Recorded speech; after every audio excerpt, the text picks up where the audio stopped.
We're going to be talking about how to do an arithmetic and geometric sequence today. So first one we're going to look at is arithmetic, which is basically you're using a common addition. So you get some addition that's happening over and over again. And with the geometric, it's based on you got a constant multiplying. So they kind of resemble linear and exponential functions, which we've talked about before. Let's get right into a couple examples. So we have right here, we have a function. This function for the nth term is going to be based on the last number that you have, the last term before it, and then it's being changed, it's getting added 6 to it. So if the first term is 2, that would mean to get the second term,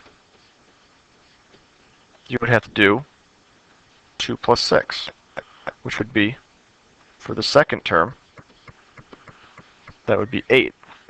And if I want to get the third term is going to be the second term, which is 8 plus 6, which again is, this would be 14. And then again, for the fourth term, we're going to add 6 to 14, so that fourth term ends up being 20. Now for B, similar to this, we're taking to get our next term, we're taking the last term and we're adding half to it. So our first term is 3 halves. So to get the second term, we're going to do 3 halves plus 1 half, which will end up being 4 over 2, which is just 2. And the next one, the third term, will be 2 plus 1 half, which if you use the calculator to change that back, it's going to be 5 over 2. And for the fourth term, again, we're taking 5 halves and adding a half to it, so that fourth term is going to be in the whole number 3. So for each of these, it's all about that constant addition. You're taking a term, you're adding something to it, and you're adding that same value to it each time. Now, if you go down to exercise 3, sometimes you may have to find terms that are really far along in the sequence. So for this one here, here's our rule. Looks like we're adding 3 to the last term to get the new one. So for this one, my first term is 5. My second term will be 8. We'll have then 11 and 14. So they're asking us how many times 3 was added to that 5 in order to produce a to the fourth. So the fourth term was, so each of these we end up adding 3. We added 3 times.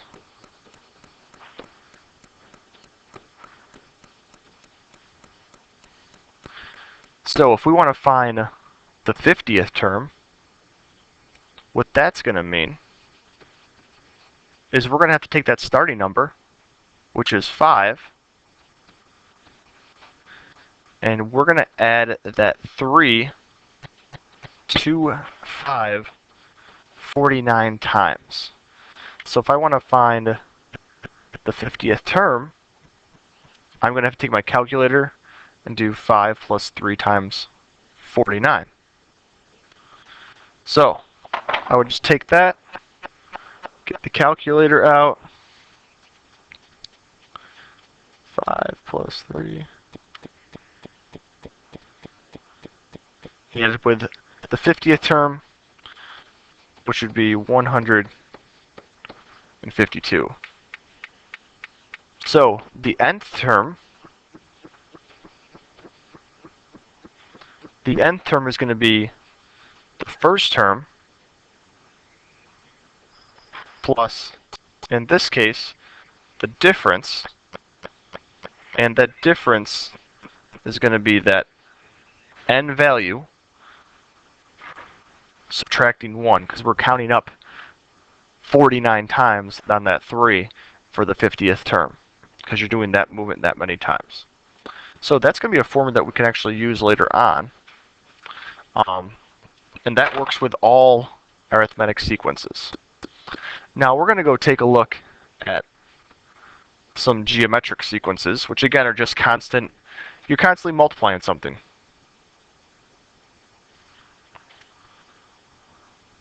So I'm going to go ahead and skip to exercise 5. Now they give us an example of it. They call R the common ratio because you can be adding or multiplying or dividing a number. Depends on if it's a fraction or not. So for this first one here, they want us to generate the next bunch of terms. So they get the second term. It's going to be the first term, which is 4, times that common ratio, which is 2.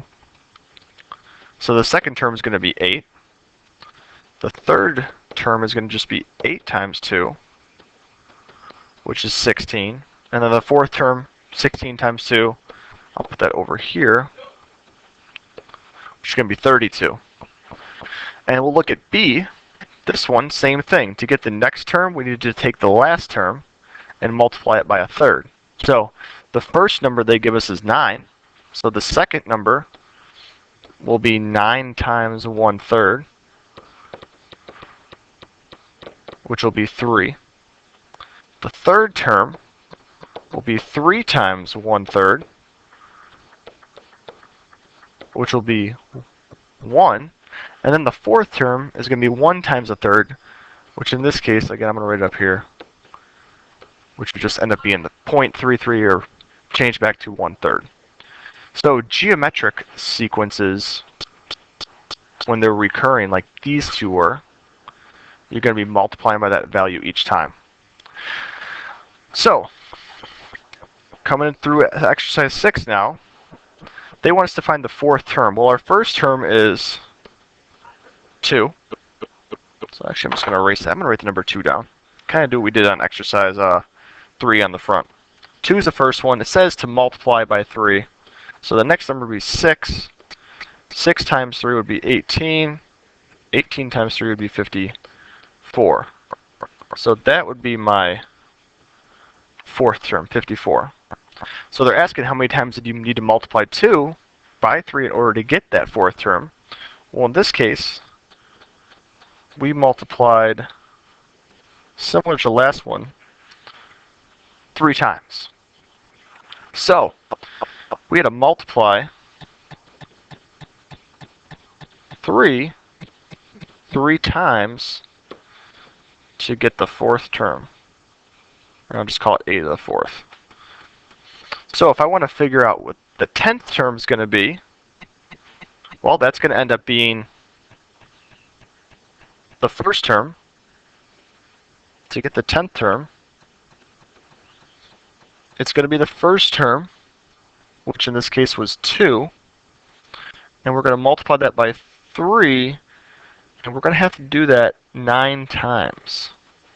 So this case will be 2 times 3 to the 9th power. Now, chances are this is going to be a pretty large number.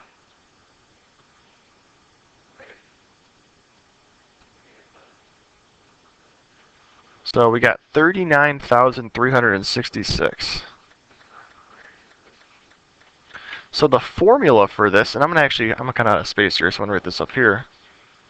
So to get the nth term, you're going to multiply the first term times that common ratio, but then again, you're going to have to subtract 1 from the number of times you're multiplying by that ratio. So if it was the 10th number, we had to multiply it 9 times. So the big things to remember, if we're talking about an arithmetic sequence, it's a constant addition, and then geometric is constant multiplication. And as we talk about these formulas, you might have to use these in some of the problems. Just make sure that when you're finding a certain term, you do have these values. You do have the first term, and you do know what the common ratio is.